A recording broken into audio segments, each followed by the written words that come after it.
Hello बच्चों, let's see this question.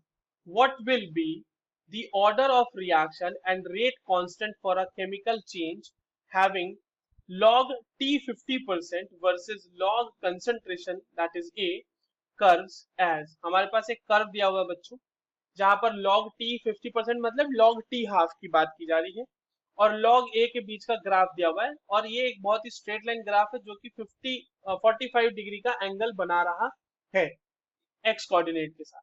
तो इसका हमने पूछा जा रहा है कि ऑर्डर ऑफ रिएक्शन बताना है और रेट कांस्टेंट बताना है। तो ऑप्शन है हमारे पास 0 1 1 1 2 2 एंड 3 1।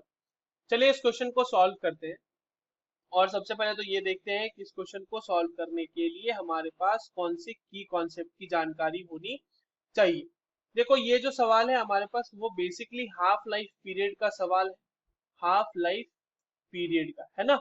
अब आप यहाँ पर एक चीज समझना बच्चों, जो टी हाफ होता है ना, जिसे टी 50% कहा जा रहा है, मैं उसको टी हाफ लिख रहा हूँ।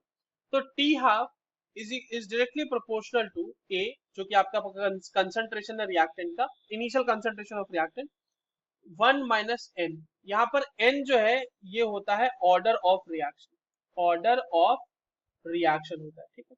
अब इस रिलेशन को हमें यूज करना है, तो ये क्या हो जाएगा यहाँ पर देखना, T half will be equals to some constant K, कोई एक कांस्टेंट ले लेते हैं के, ठीक है, जो कि रेट कांस्टेंट ही होगा और ये हो जाएगा हमारा a raise to the power 1 - n, ठीक है।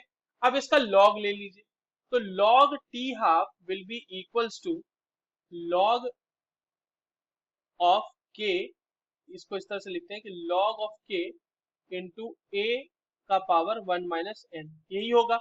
थोड़ा सा और सॉल्व कर लेते हैं इसको बच्चों, चलिए। तो ये हो जाएगा log t half will be equals to log a का power 1 - n plus log k, इसको हम क्या लिख सकते हैं, 1 - n log a plus log k, right. और ये log t हाफ आ जाएगा हमारा। अब देखो इसको कंपेयर कर लो आप, y is equals to m x plus c, जो कि स्ट्रेट लाइन का इक्वेशन होता है।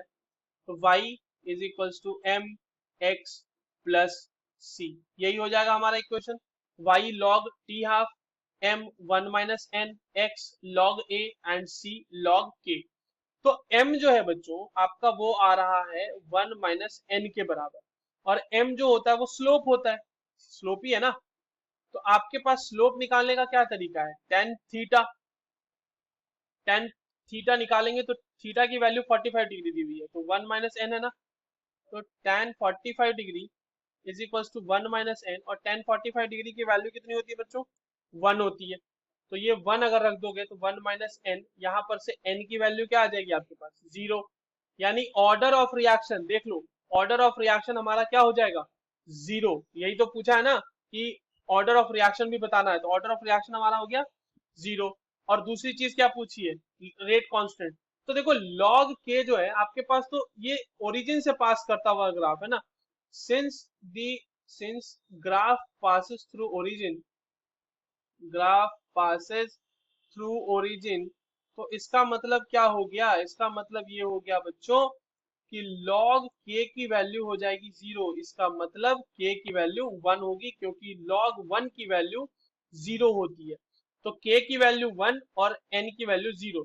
तो ऑर्डर ऑफ रिएक्शन 0 और rate constant 1, that is given in the very first option. So the correct answer will be option A.